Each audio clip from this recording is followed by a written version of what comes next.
It's funny, isn't it? Bitcoin seems to bring out the most extreme reactions. I mean, depending on who you talk to, it's either the single greatest invention since the internet, or it's a giant digital scam. It's one of the most polarizing things out there. So what is the real story here? Right. So on one side, you have the true believers. They see it as digital gold, this revolutionary tech that'll free us all from a broken financial system. But on the other side, you've got the skeptics who just see digital greed, a massive speculative bubble, all hype, just people trying to get rich quick. So which is it? But what if this isn't an either-or thing? What if the real story of Bitcoin is that it's both? What if this technology is actually just a mirror, reflecting our highest ideals and, at the same time, our deepest, most human flaws? To really understand that, you have to go back, right back to the beginning.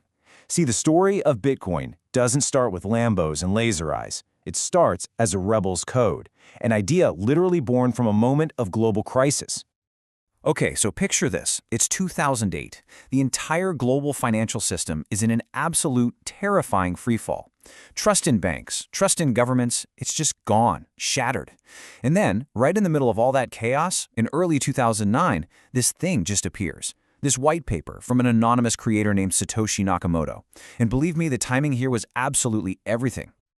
This quote was actually embedded into the code of the very first block of Bitcoin ever created. Now, that's not just a timestamp, right? It's not just there to prove when it was made. This was a mission statement. This was a manifesto, hidden in plain sight. And the promise of Bitcoin was, frankly, radical. It was this idea of a new kind of money, a system where you didn't have to trust a person or a bank or a government. Nope, you just had to trust math.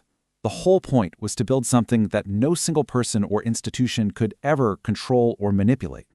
So you have to understand, Bitcoin started as a protest. It was a direct shot at governments printing money out of thin air and devaluing everyone's savings. It was a protest against these giant banks that gambled with our money and then got bailed out. It was a serious attempt to build an alternative to what the creators saw as a fundamentally broken system. But then, this powerful, idealistic vision ran headfirst into a force that's much, much older. And, let's be honest, probably more powerful, just plain old human nature. And this, my friends, is where the story takes a very sharp turn. The vision was so pure, right? A new, decentralized system for the people, controlled by absolutely no one.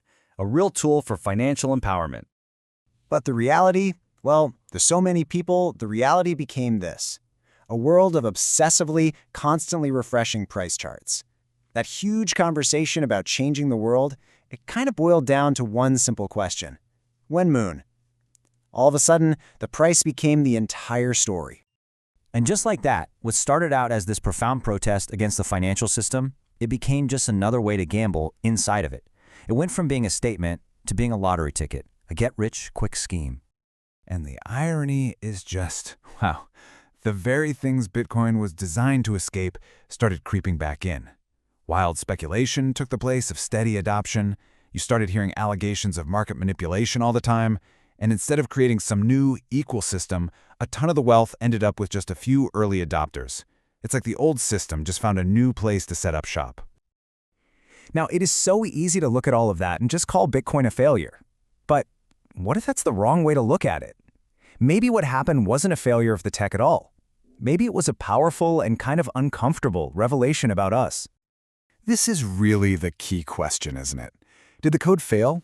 Or did it just give us a brand new, high-stakes stage for all our timeless human behaviors? Greed, hope, fear, to play out on a global scale. Is Bitcoin the problem? Or are we? Let's call it the mirror effect. It's this idea that powerful new technologies don't really invent new ways for us to be human. What they do is act like giant amplifiers. They take who we already are, both the good and the bad, and they turn the volume way, way up. And if you look back through history, you see this pattern everywhere. The printing press, it spread both the Enlightenment and a whole lot of propaganda. The internet, it was supposed to connect the world, and it did, but it also gave us echo chambers that drive us apart. Bitcoin is no different. It's a tool, and that tool can be used to liberate or to enslave. It all depends on who's using it and why. So, where does that leave us? Well, it brings us to the conclusion that Bitcoin isn't just a test of some new financial tech. No, it's actually a test for us. It's asking a pretty fundamental question about humanity itself. Because when you really strip it all away, all the noise, the memes, the dizzying charts, all of it, what do you have left? At its very core, Bitcoin is still just code. That's it. It's a neutral tool. It doesn't have an agenda. But that neutral, simple code has acted like the most powerful mirror imaginable. It's forced us to confront some really fundamental things about our society and about ourselves.